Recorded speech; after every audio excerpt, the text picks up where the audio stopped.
Ini ada suaranya tapi. Mungkin.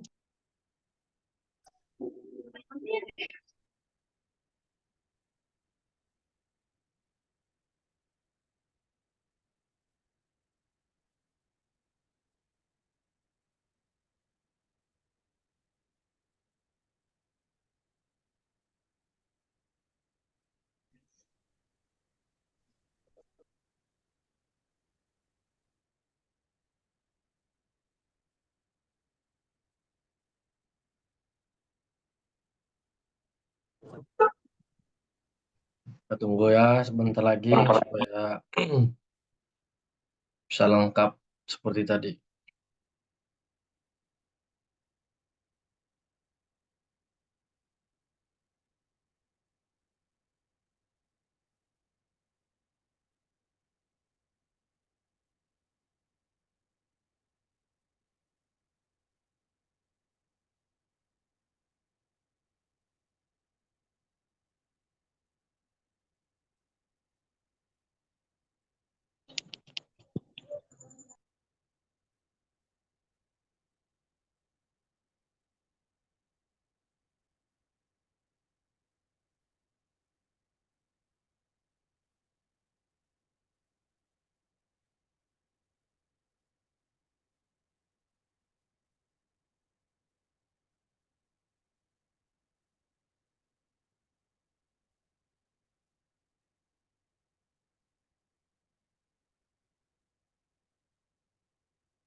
Oke, baik, kita lanjutkan lagi untuk perkuliahan kita pada malam hari ini. Selamat malam kembali untuk kita semua. Jadi sudah 18 yang masuk. Sambil berjalan saja biar nantinya kita tidak terlalu malam kali.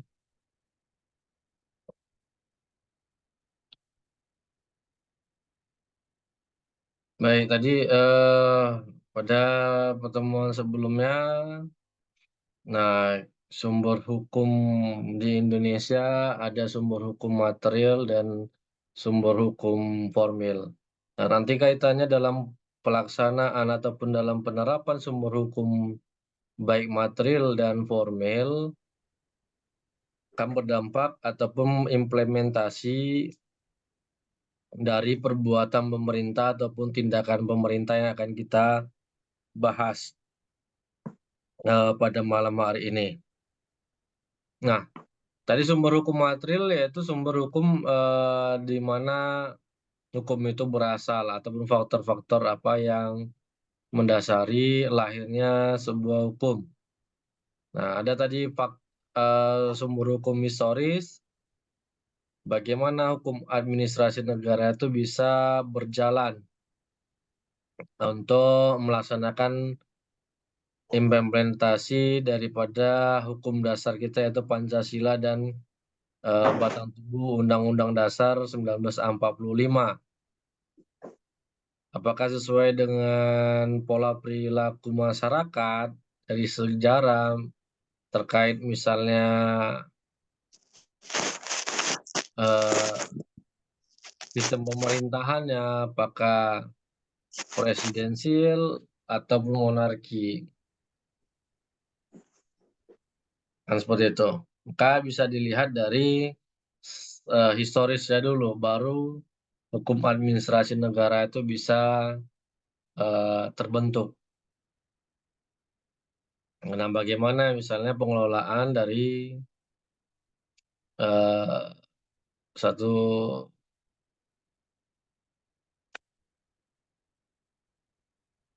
apa namanya tata ruang, misalnya tata ruang dalam suatu pemerintahan. Nah, Yang kedua, dari segi sumber hukum, ya, sosiologis, yaitu hal ini berkaitan dengan keberadaan lembaga-lembaga sosial dalam arti sumber hukum merupakan faktor dalam masyarakat yang ikut menentukan isi hukum positif.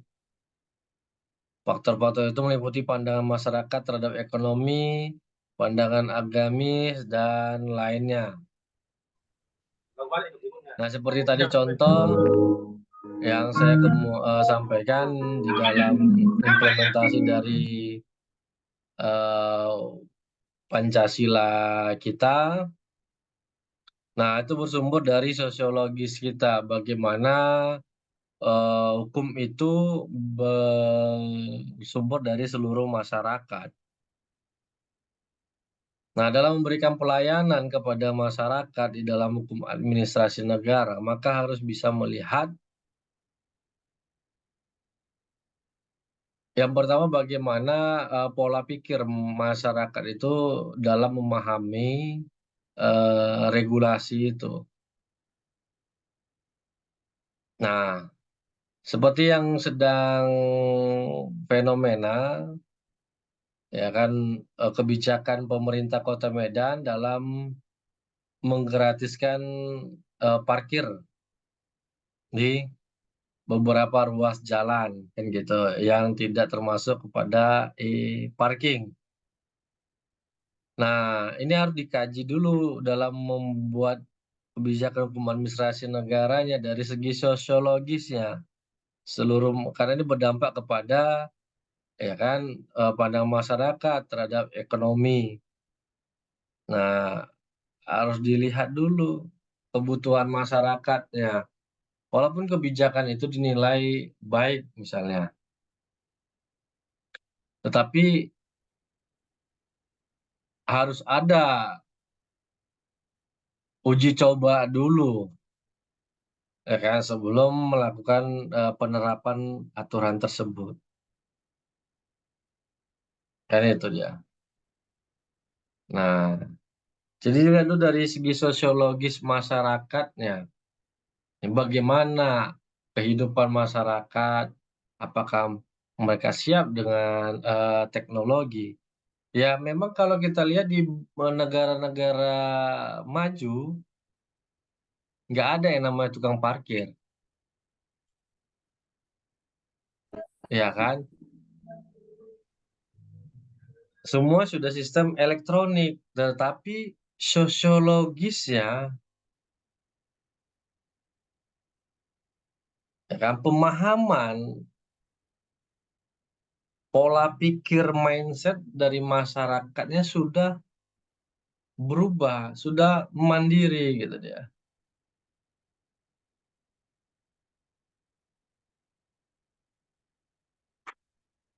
Ya kan? Dalam arti apa?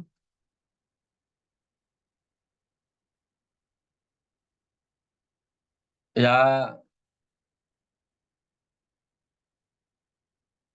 untuk menambah pendapatan masyarakat supaya misalnya tidak salah sasaran.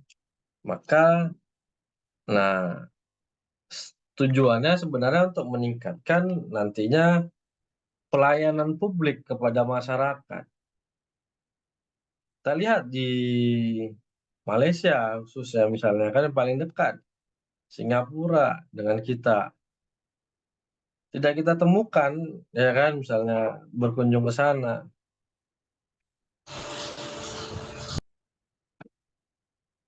tukang parkir di pinggir jalan ataupun menjaga kendaraan. Karena semua sudah sistematis gitu. Nah, kalau saya ditanya memang kebijakan hukum yang dibuat oleh pemerintah Kota Medan ini sangat baik. Tetapi seharusnya fasilitas, alat untuk, ya kan, penggunaan pembayaran parkir itu sudah yang terbaik diberikan, tetapi kan ini banyak permasalahan. Ya ketika saya semalam pulang Lebaran, mana bang alatnya? Kami harus bayar setiap harinya 20.000 alatnya kepada vendornya. Nah, kalau pemerintah sudah membuat kebijakan itu berarti alatnya, fasilitasnya sudah disiapkan, kan gitu. Nah, jadi itulah materialnya tuh asal usulnya harus dilihat dulu bagaimana, apa saja yang diperlukan dalam e-parking ini. Nah, ya kan. Eh, Seperti itu contohnya. Nah, kemudian ada hukum filosofis, ya kan, sumber hukum filosofis. Terdapat dua hal, yaitu apa saja yang dianggap penting dan apa saja yang dianggap adil. Maka bisa dijadikan sebagai sumber hukum demi terciptanya keadilan di dalam masyarakat. Itu serta faktor-faktor yang membuat seseorang tunduk terhadap hukum. Nah, inilah filosofis, filsafat kalau kita ilmunya. Nah, dari segi pentingnya, apakah itu merupakan sudah hal yang penting? Nah, kita mencontoh kebijakan pemerintah Kota Medan tadi mengenai e-parking. Nah, seharusnya pemerintah Kota Medan memanggil dulu nih para vendor-vendor ataupun para pengawas-pengawas daripada perparkiran ataupun semua juru parkir, kumpulkan di dalam satu tempat, diberikan dulu pemahaman. Nah, baru bisa diterapkan. Nah, itu sumber hukumnya ketika menerapkan sebuah kebijakan administrasi tidak bisa serta-merta langsung walaupun hukum itu dianggap tahu sejak diundangkan, kan itu. Nah, tetapi kan harus bisa ibaratkan pola pikir masyarakat sosiologis tadi sudah mindsetnya kebiasaannya seperti itu, merubah suatu kebiasaan itu sangat sulit gitu ya kan. Nah, nah kalau dia dianggap adil, adil mungkin bagi kita pengguna, ya kan. Kenapa? Ketika kita parkir orangnya tidak ada yang jaga begitu eh mau keluar muncul ya, kan seperti itu dia.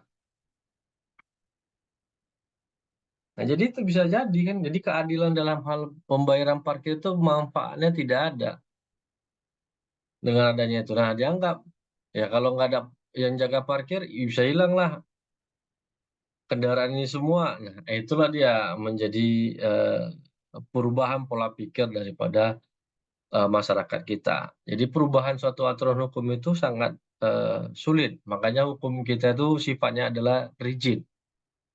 Rigid itu sulit untuk dilakukan suatu perubahan.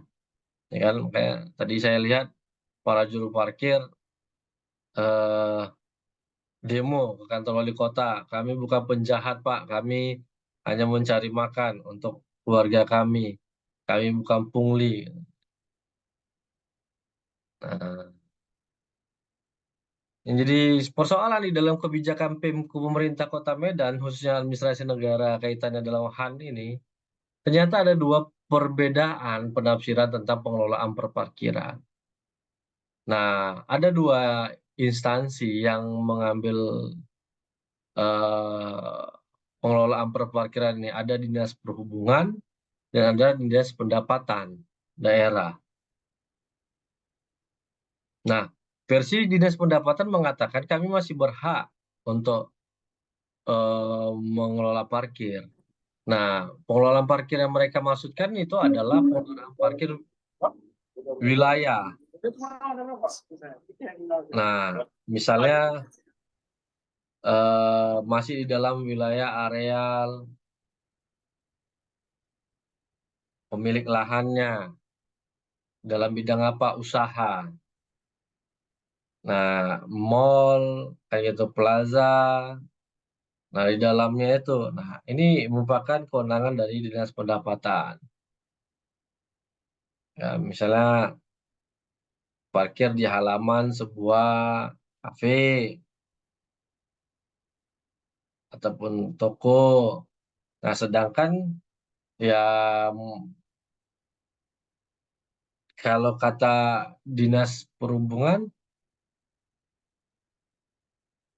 maka batas terakhir bangunan itulah sudah menjadi wilayah kami, gitu dia. Nah, kata Dinas Perhubungan, maka itu masuk kepada Dinas Perhubungan.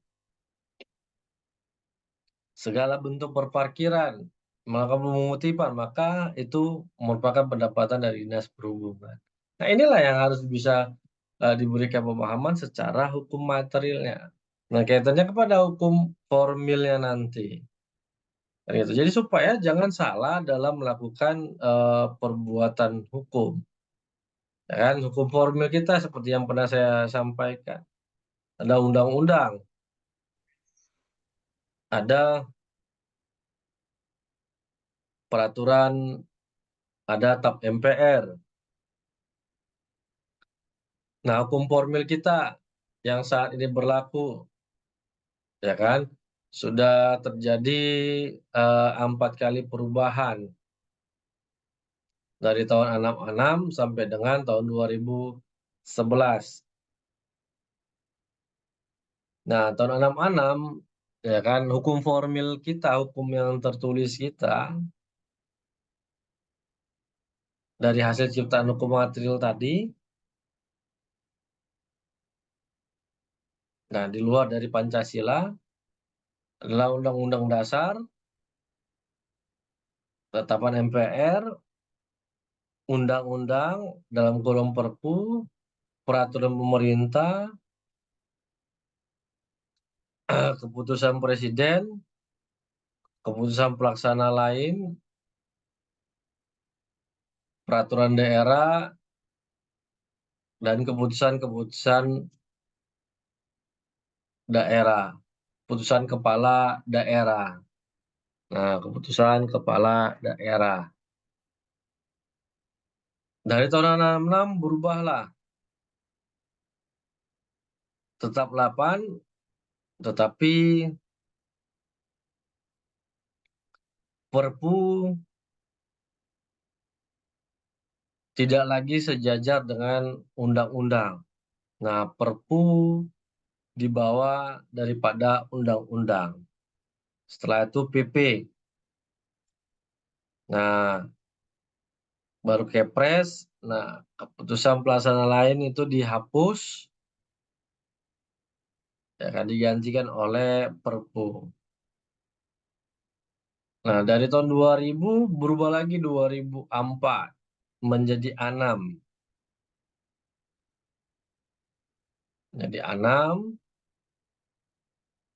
Perpu yang tadi dibawa undang-undang kembali setara dengan undang-undang. Baru di bawahnya peraturan pemerintah. Nah, Kepres di dalam Undang-Undang Nomor 10 Tahun 2004 berubah menjadi peraturan presiden.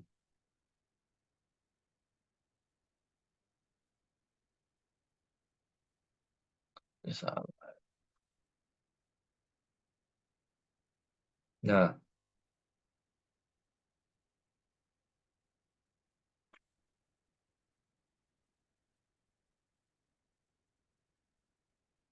kemudian ada eh, Perda, peraturan daerah. Ini salah data yang ini Undang-Undang 12 2011-nya. Ada Undang-Undang Dasar, TAP MPR, Undang-Undang Perpu, PP, kemudian Perpres, peraturan presiden, yang kemudian 4, 5, 6 peraturan daerah provinsi dan 7 peraturan daerah kabupaten kota. Ini salah sumber saya nih, mensesatkan. Nah, jadi dari sumber hukum tersebut, maka hukum administrasi negara ataupun pejabat administrasi negara akan bisa membuat satu perbuatan hukum pemerintah ataupun tindakan pemerintah. Nah, perbuatan pemerintah menurut Wirjo Projodikoro dibagi ke dalam dua, yaitu pemerintah dalam arti luas meliputi seluruh fungsi kegiatan kenegaraan, yaitu lembaga-lembaga kenegaraan yang diatur secara langsung oleh Undang-Undang Dasar 1945 maupun lembaga-lembaga yang diatur oleh undang-undang. Sedangkan pemerintah dalam arti sempit adalah presiden atau eksekutif. Nah, apa misalnya lembaga-lembaga yang diatur oleh Undang-Undang Dasar? Ada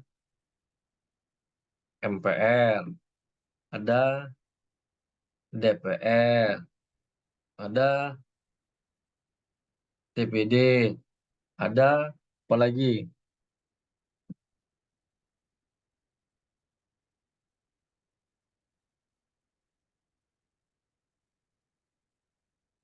Ayo, lembaga-lembaga yang diatur secara langsung oleh Undang-Undang Dasar 1945. Ada yang bisa ngasih pendapatnya?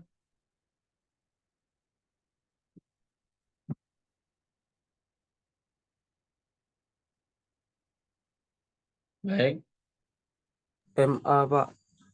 Mahkamah Agung. Ya, ada lagi BPK, Pak. BPK. BPK. Ya, Badan Pemeriksa Keuangan.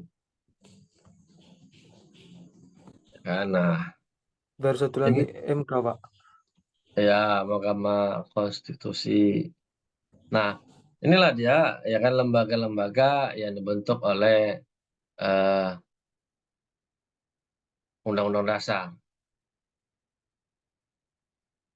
Nah, menurut Kuncoro, pemerintah dalam arti luas, ya kan perbuatan pemerintah itu adalah meliputi segala urusan yang dilakukan oleh negara dalam rangka penyelenggaraan kesejahteraan rakyat dan kepentingan negara.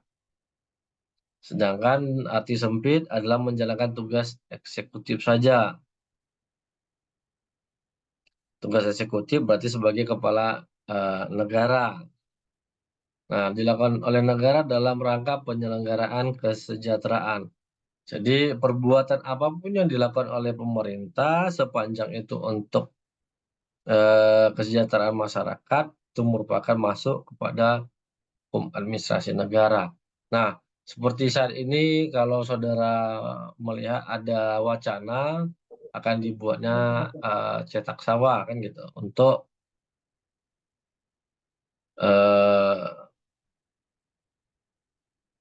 kesejahteraan masyarakat. Kemudian revisinya Undang-Undang Desa, masa jabatan kepala daerah, kepala desa, ya kan 8 tahun satu periode. Nah, jadi silakan nanti tamat ya kan langsung jadi kepala desa. Ya itu yang dilakukan pemerintah itu untuk kesejahteraan rakyat. Misalnya perjanjian-perjanjian bilateral yang dilakukan oleh pemerintah, ya kan, misalnya terhadap ekspor impor, kemudian eh, dan sebagainya. Jadi dalam melakukan ya, dalam melakukan perbuatan itu ya harus mengacu kepada hukum material dan hukum formil itu. Jadi nggak bisa pemerintah ataupun pejabat administrasi negara bertindak sesuai dengan keinginannya tanpa ada mengikuti hukum-hukum yang ada, sumber hukum yang ada. Baik, kita selingkan dulu untuk absensi karena ada 26, tadi pun 26, supaya nanti nggak kemalaman kali. Adelia Fitriwijaya, kita absen aja dulu sebentar, selingan. Aditya Rizky, Hadir, Pak. baik. Angga Prayoga, Hadir, Pak. Anggi Anggraini, Hadir, Pak. baik. Azahra Indah, Hadir, Pak. Betsida ada tadi. Cici Widya Tamara, Hadir, Pak. oke. Dava Ihsan, Hadir, Pak.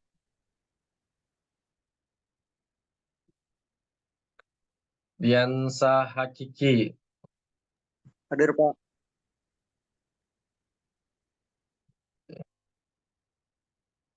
Dodi ada sampai malam. Dodi udah pulang atau belum, ini masih dinas Bang Dodi? Mana Udah pulang, Dodi? Pak. Oh, udah pulang ya. Berarti tadi udah pulang juga. Iya, Pak. Oke, Malam. baik. Erwin Daniel Febrianto Manuro, Hadir, Pak.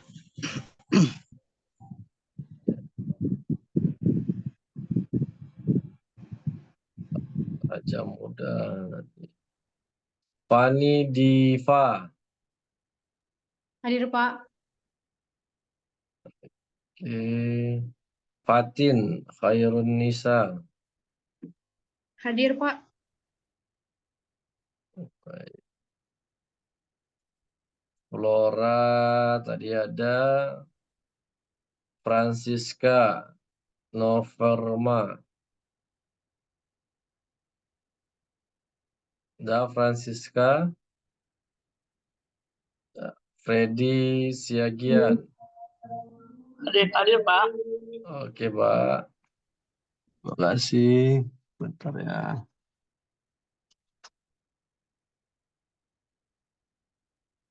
Habib, ini Habib ini sepertinya jarang hadir ya. Ada yang tahu kemana Habib? Haikal Ramadan, ada Haikal. Intan Wahyuni,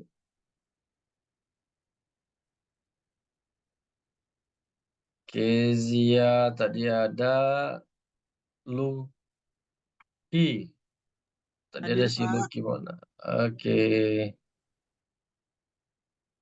Tegar Pratama,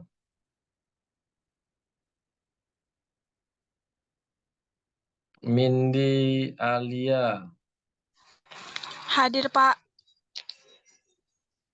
baik. Putro Noto Negoro,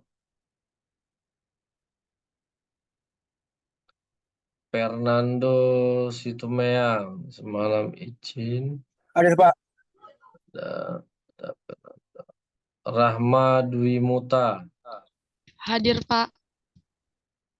baik. Pak Raja Muda lagi bawa anaknya katanya. Retno Wandini, Di grup Ricky, izin, Pak. hah? Retno izin, Iya, Pak. oke. Ricky Andika, Hadir, Pak.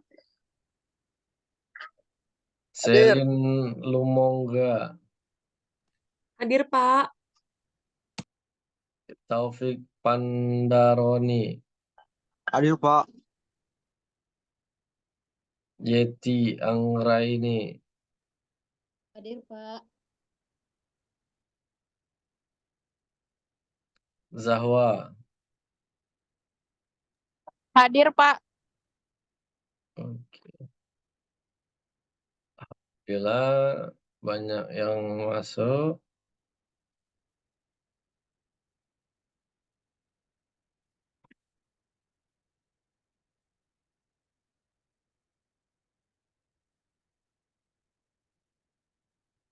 Baik, kita lanjutkan.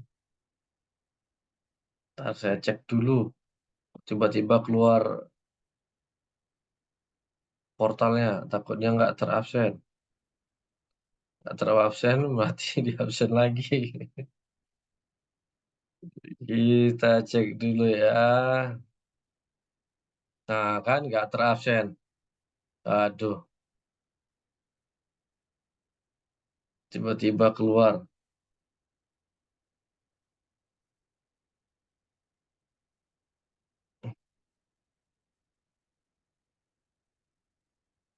Oke, enggak apa, nanti kan sudah ada recordnya, nanti saya cek aja di recordnya. Siapa yang hadir nanti, supaya nggak mengganggu materi kita. Nanti saya absen aja lagi. Baik, sambil sebelum melanjutkan, apakah ada yang mau didiskusikan terlebih dahulu?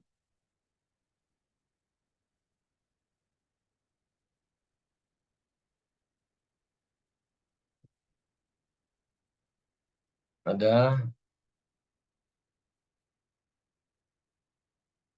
Nah, baik, kita lanjutkan kembali materi kita.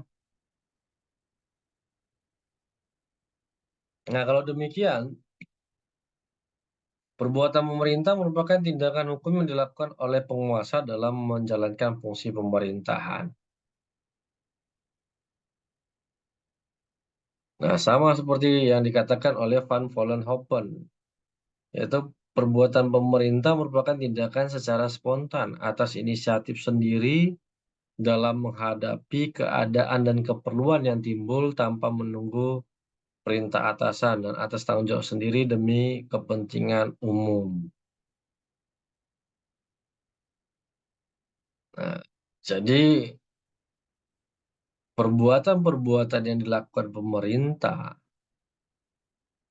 dalam menjalankan fungsi pemerintahannya dengan tujuan untuk kepentingan umum, maka itu merupakan perbuatan pemerintah. Akan tetapi perbuatan yang dilakukan itu harus merujuk kepada sumber hukum formil dan material. Nah, di dalam pemerintah daerah ada satu istilah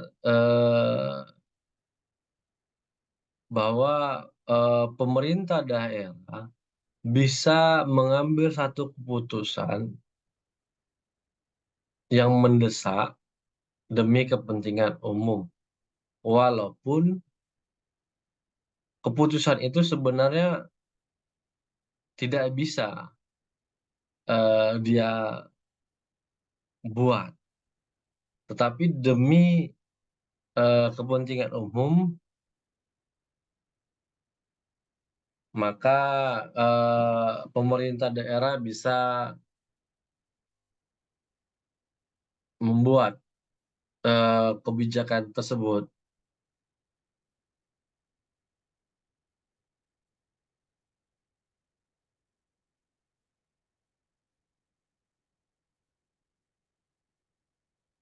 Nah, kenapa ketika hal ini tidak dibuatnya atau dilakukannya,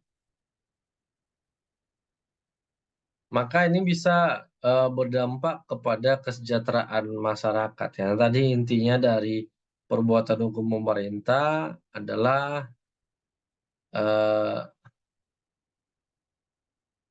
untuk kesejahteraan masyarakat, kan gitu. Nah, misalnya dalam hal pembangunan, nah contoh desa A dan desa B, ya kan, terhubung oleh jembatan, ya kan, antara A dan B. Nah, tapi jembatan itu hancur. Nah, ada memang alternatif jalan lain, tetapi harus memutar sangat jauh. Yang bisa langsung begini, sekarang harus dalam bentuk O misalnya. Ketika ini tidak diperbaiki, maka bisa berdampak kepada ekonomi masyarakat. Maaf ya. Nah, jadi dari anggaran yang ada, dari APBD yang ada, yang bukan untuk alokasinya itu, digunakan oleh pemerintah untuk pembangunan perbaikan jalan itu. Nah, jadi inilah salah satu contoh perbuatan pemerintah, ya kan, secara spontan. Apakah itu menyalahi aturan? Tidak sepanjang, nah bisa dipertanggungjawabkan. Kan itu dia. Kalau tidak bisa dipertanggungjawabkan, barulah dia muncul melampaui batas kewenangannya. Nah, misalnya lokasi itu sebenarnya bukan untuk jembatan, untuk jalan misalnya, ataupun untuk irigasi, tetapi demi kepentingan umum. Nah, dia lakukan walaupun belum ada persetujuan untuk permintaan, kan gitu, anggaran. Nah, dari yang lebih atasnya, misalnya wali kota atau gubernur. Nah, wali kota harus minta persetujuan misalnya ke gubernur ataupun presiden. Nah, demikian juga gubernur minta persetujuan dari presiden. Karena kan setiap anggaran belanja negara itu diputuskan oleh sidang paripurna DPR. Dan sudah ada pembagian-pembagiannya. Nah, jadi dengan perbuatan hukum pemerintah itu seperti itu kata Van Vollenhoven. Jadi dia bisa mengambil inisiatif tanpa menunggu perintah dari atasannya.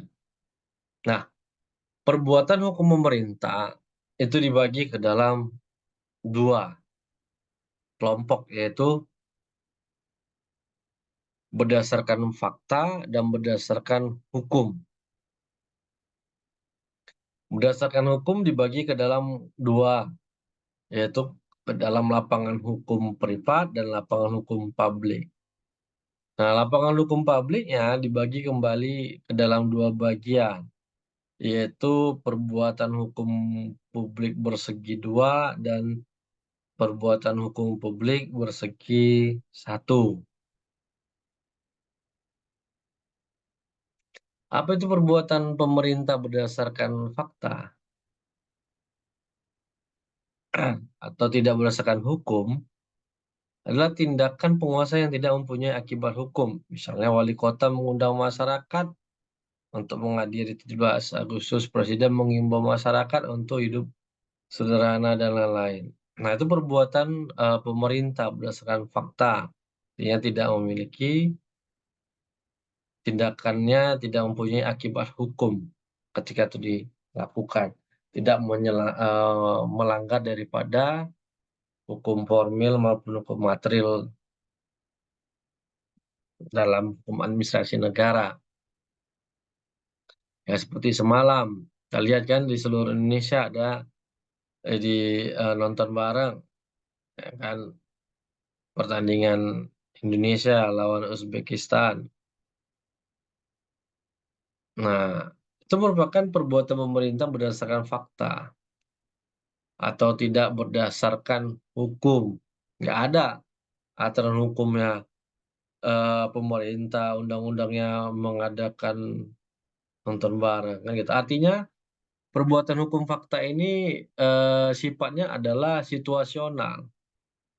Kembali lagi seperti yang dikatakan oleh Van Vollenhoven. Ya ketika itu untuk kepentingan umum, masyarakat sejahtera, masyarakat senang, masyarakat bangga kepada kepala daerahnya, ya itu bisa dilakukan. Nah, itu jenis namanya adalah perbuatan pemerintah berdasarkan fakta.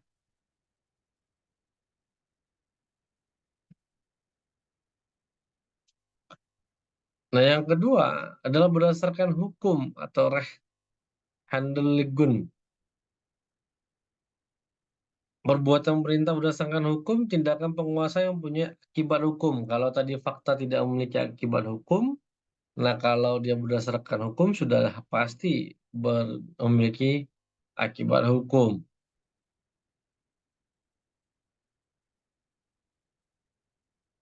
Ya, ke dalam kelompok perbuatan pemerintah berdasarkan hukum dibagi ke dalam dua kelompok. Nah, perbuatan pemerintah yang pertama dalam lapangan hukum privat, di mana penguasa mengadakan hubungan hukum berdasarkan hukum privat.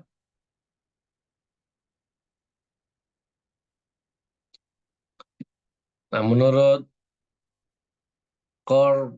Corby, Fektik, Donner, and Haas, bahwa pejabat administrasi negara dalam menjalankan tugasnya dalam hal-hal tertentu dapat menggunakan hukum privat, umpamanya perbuatan sewa menyewa, jual beli tanah, dan perjanjian-perjanjian lainnya. Nah, jadi dia berdasarkan hukum, yaitu hukum privat. Jual beli, sewa menyewa. Nah, itu merupakan perbuatan pemerintah. Seperti saya ambil contoh, semua pasti tahu pasar Petisa, ya kan, pajak Petisa. Nah, dulu situ ada Medan Plaza yang berdekatan, dia nggak jauh kali. Nah, lahan areal di sekitar daripada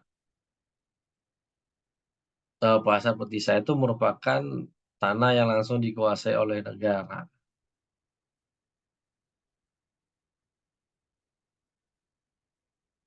Nah, jadi setiap orang yang ingin mendirikan bangunan wajib mendapatkan persetujuan. Nah, mohon maaf. Nah,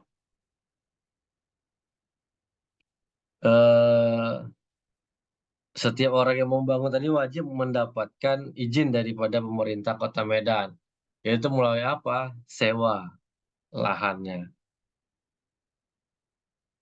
Ya, ketika kita bangun, ya maka nanti setelah berakhir,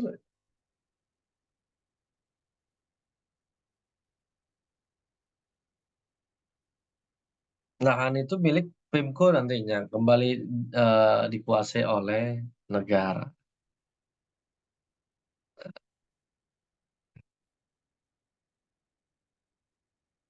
Jual beli, misalnya ya, seperti yang dilakukan oleh Presiden Megawati, menjual saham daripada Indosiar yang dibeli oleh Urido kan gitu. Nah, sedangkan perbuatan pemerintah dalam lapangan hukum publik terdiri dari dua macam tadi, yaitu bersegi dua dan bersegi satu. Kalau yang bersegi dua adanya dua kehendak atau kemauan yang terikat, misalnya dalam perjanjian atau kontrak kerja. Mengenai hal ini ada beberapa sarjana yang menentang adanya perbuatan hukum bersegi dua. Misalnya Meyer mengatakan bahwa tidak ada persesuaian kehendak antara para penggugat.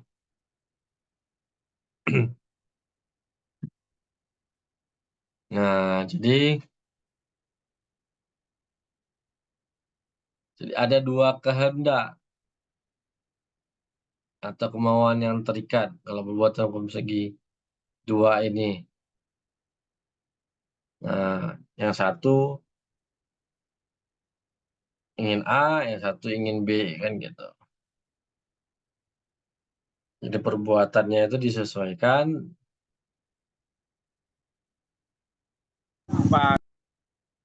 dengan kondisinya. Kemudian perbuatan hukum publik bersegi satu, yaitu perbuatan yang dilakukan atas kehendak dari satu pihak, yaitu perbuatan dari pemerintah itu sendiri. Nah, itulah kebijakan-kebijakan yang dilakukan oleh pemerintah. Nah, produk yang dilakukan, yang dihasilkan dari perbuatan hukum pemerintah, itu dinamakan keputusan atau ketetapan.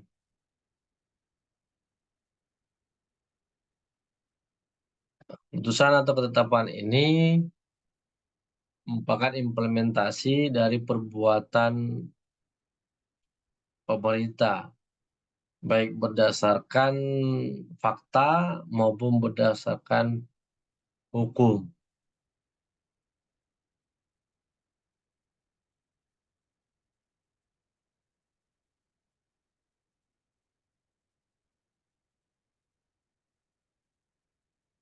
Nah, apa itu ketetapan ataupun sini saya buat adalah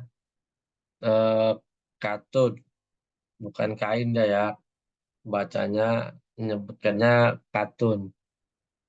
Katun itu adalah keputusan tata usaha negara, bukan jenis kain dia. Ini keputusan tata usaha negara. Nah, basicking ataupun ketetapan berasal dari bahasa Belanda yang diperkenalkan oleh Van der Poel di negara Belanda yang masuk di Indonesia melalui Mr. Prince yang mengajar di UI. Beberapa sarjana memberikan terjemahan berbeda-beda terhadap istilah basicking. Utrecht menerjemahkannya sebagai ketetapan. Kuncoro mengartikannya sebagai keputusan. Nah, istilah ketetapan berbeda dengan ketetapan MPR. Kenapa ketetapan MPR masuk dalam bidang politik? Sehingga dapat dinilai kedudukannya terlalu tinggi. Ketetapan dalam administrasi atau ala-ala perlengkapan negara hanya merupakan peraturan pelaksana dalam bidang administrasi saja. Nah, apa yang sudah ada dituangkan oleh undang-undang, maka pemerintah membuat satu undang-undang, misalnya kebijakan, surat keputusan, misalnya Perda, Pergub, Perwal, kan gitu. Nah, jadi sepanjang ketetapan itu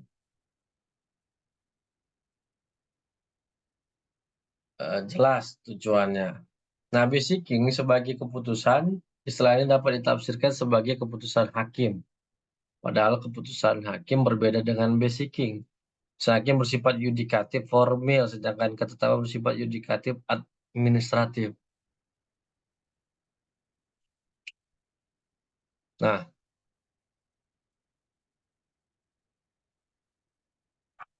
Nah, kalau demikian ketetapan administrasi negara merupakan hukum publik bersegi satu yang dilakukan oleh badan atau pejabat pemerintah berdasarkan kekuasaan istimewa.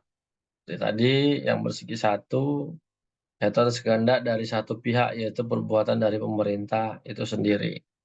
Nah, mengeluarkan suatu kebijakan yang berguna bagi masyarakat. Akan tetapi bentuknya kalau dia dalam bentuk keputusan, sifatnya adalah tidak berlaku umum. Ya kan? Keputusan presiden, keputusan ini jelas tujuannya, artinya sifatnya konkret, tidak abstrak. Kalau sebuah keputusan ataupun ketetapan wujudnya adalah konkret. Kalau dia undang-undang, wujudnya adalah abstrak.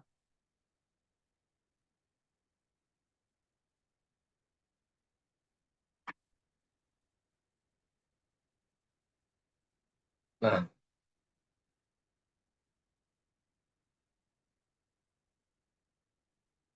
Nafis mengatakan ketetapan adalah suatu tindakan hukum sepihak di bidang pemerintahan yang dilakukan oleh alat-alat penguasa berdasarkan kewenangan khusus yang dimilikinya.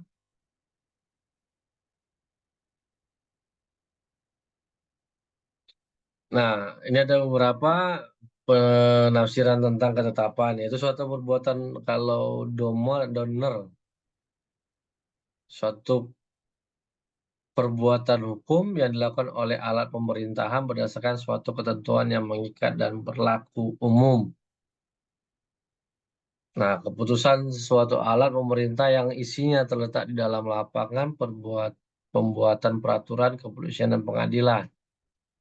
Nah, oleh Undang-Undang Peradilan Tata Usaha Negara Nomor 5 Tahun 80-an menyebutkan keputusan tata usaha negara adalah suatu penetapan tertulis yang dilakukan oleh badan atau pejabat tata usaha negara yang berisi tindakan hukum tata usaha negara yang berdasarkan peraturan perundang-undangan yang berlaku, yang bersifat konkret, individual, dan final, yang menimbulkan akibat hukum bagi seseorang atau badan hukum perdata. Nah, jadi ini berbeda dengan pendapat donor. Kalau donor dia mengikat dan berlaku umum. Nah, kalau dia keputusan tata usaha negara yang diatur di dalam Undang-Undang Nomor 5 Tahun 86, sifatnya adalah konkret, individual, dan final. Apa arti konkret itu? Konkret adalah jelas bentuknya, jelas isinya, jelas bagaimana cara membuatnya, mekanismenya. Itulah konkret sebuah keputusan tadi.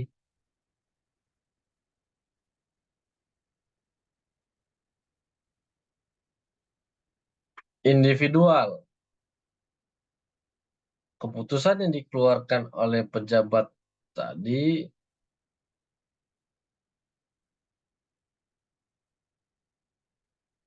harus diuraikan secara spesifik keputusan itu untuk siapa dan bagaimana melaksanakan keputusan tersebut. Nah, individual, jadi jelas tujuannya. Orang yang hendak diberikan sebuah keputusan, misalnya pengangkatan kepala daerah. Nah, itu ada SK-nya. Ya kan, keputusan presiden. Jadi jelas dia siapa yang buat dan siapa yang menerimanya.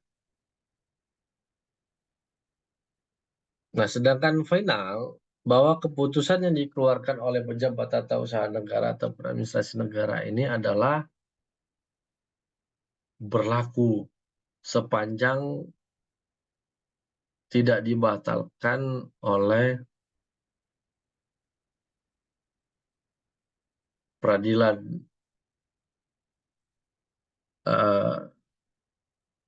sebelum ada pembatalan dari misalnya dari pengadilan ataupun dari atasan yang lebih tinggi. Nah, kenapa? Itu menimbulkan akibat hukum bagi seseorang. Ya, seperti ambil contoh, suatu tender dia menang, tapi tiba-tiba namanya berubah, dikeluarkan atas nama B. Nah, jadi dia komplain, diajukan gugatan. Nah, apakah itu bisa menghambatnya? Ya, bisa jadi, bisa tidak. Ya kan? Jadi setelah keluar SK siapa pemenang tender, ya maka itu harus dilaksanakan dulu.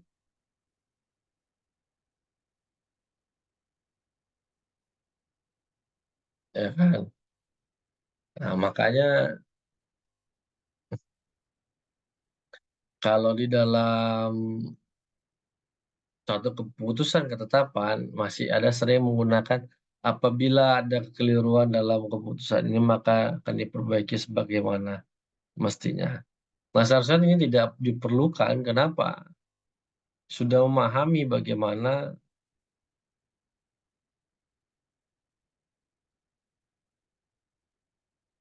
keputusan-keputusan itu dikeluarkan sesuai dia sifatnya. Nah, bagaimana salah sebuah ketetapan ataupun keputusan? Kantor atau ketetapan dibuat oleh pejabat alat atau pejabat yang berwenang. Kemudian tidak boleh kekurangan yuridis. Nah, bentuk dan cara sesuai dengan peraturan dasar, isi dan tujuannya sesuai dengan peraturan dasar, menimbulkan akibat hukum. Pernah nggak saudara, kalau yang ASN mungkin sudah sering melihat suatu ketetapan atau keputusan, dia judulnya, nah kemudian jelas jenisnya tentang apa. Nah, itu ada menimbang, mengingat, begitu. Nah, itulah eh, tidak boleh kekurangan yuridis.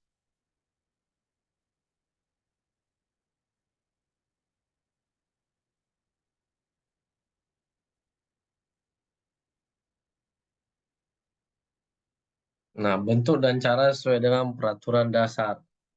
Nah, jadi harus dibuat keputusan ini berdasarkan format yang telah ditentukan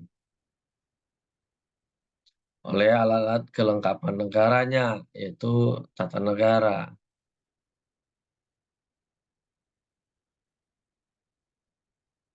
Isi dan tujuannya sesuai dengan peraturan dasar. Tadi saya katakan, jelaslah mengingat, menimbang, dan seterusnya, menetapkan, kan gitu. Memecat, kan gitu, memberhentikan dengan segala hormat. Nah, menimbulkan akibat hukum. Jadi setiap orang yang memegang keputusan itu, maka dia harus melaksanakannya.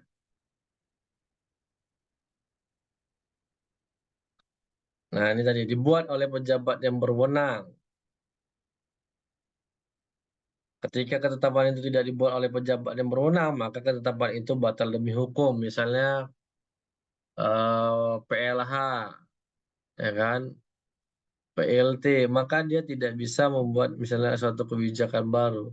Hanya bisa meneruskan kebijakan yang ada.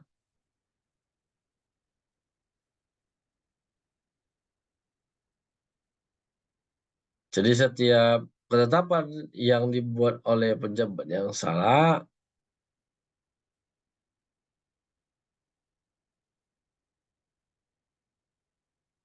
maka batal demi hukum. Nah, tadi tidak boleh ada kekurangan yuridis, yaitu harus sesuai dengan peraturan perundang-undangan. Hierarki peraturan perundang-undangannya, mana yang duluan, mana yang tidak. Jangan sama, gitu.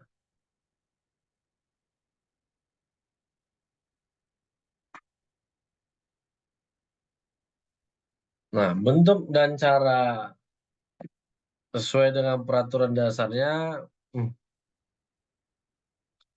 ada dua macam, yaitu bentuk lisan dan bentuk tertulis. Bentuk lisan ini tidak mempunyai akibat hukum, tidak begitu penting bagi administrasi negara, misalnya teguran secara lisan.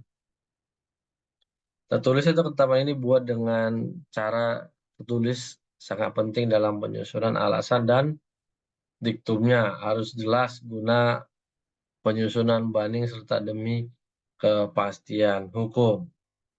Isi dan tujuannya harus jelas, peraturan dasarnya, yaitu kewenangan untuk menyelenggarakan kepentingan umum yang lain untuk kepentingan umum yang dimaksud.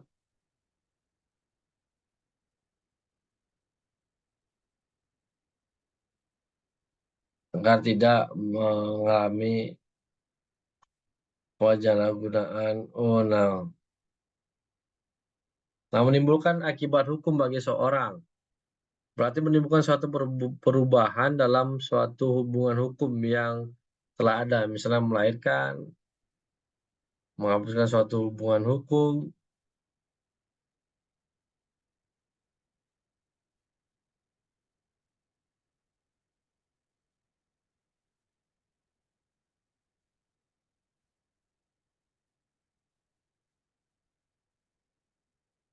Nah, jadi menimbulkan akibat hukum bagi mereka yang menerimanya. Nah, namun tidak semua ketetapan atau keputusan yang termasuk dalam ranah hukum administrasi negara. Ada dia keputusan yang berdasarkan hukum perdata, seperti apa tadi, sewa menyewa, penyertaan modal, dan sebagainya. Kemudian keputusan yang berdasarkan hukum pidana, menyatakan seseorang bersalah, nggak bisa dia dalam bentuk ketetapan. Kemudian pengaturan berlaku umum, ya, seperti undang-undang, undang dasar.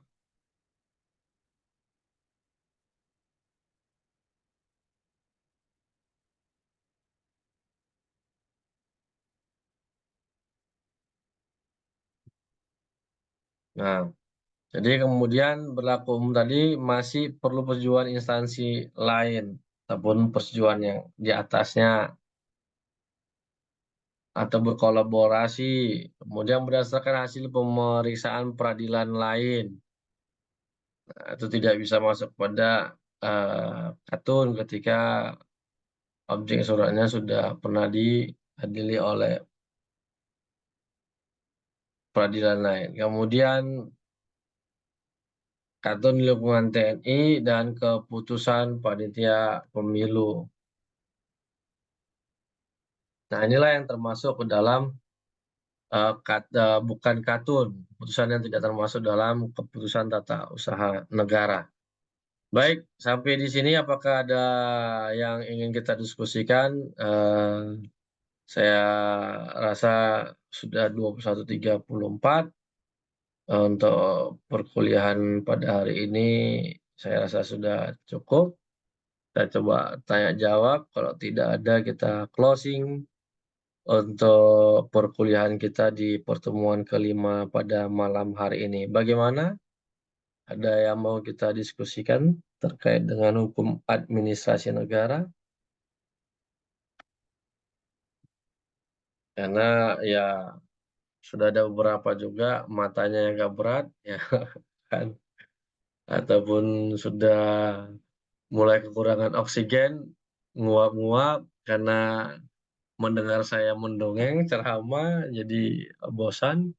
Suasana kelas kita tidak hidup, apalagi banyak yang close-kan kameranya. Baik, ada yang mau didiskusikan? Kalau tidak ada, kita tutup perkuliahan kita pada malam ini. Kita ketemu lagi di minggu depan. Kalau tidak ada, baik. Kalau demikian, kita akhiri perkuliahan kita pada malam hari ini. Selamat berlibur bagi pekerja di suatu perusahaan atau pabrik, ya kan? Apabila ada diajak, ya silakan untuk May Day besok, tetapi tetap dalam aturan hukum yang berlaku. Jangan menggunakan kekerasan, jangan bersifat anarkis, mana tahu ada yang ikut besok May Day, dan lebih harmonis dalam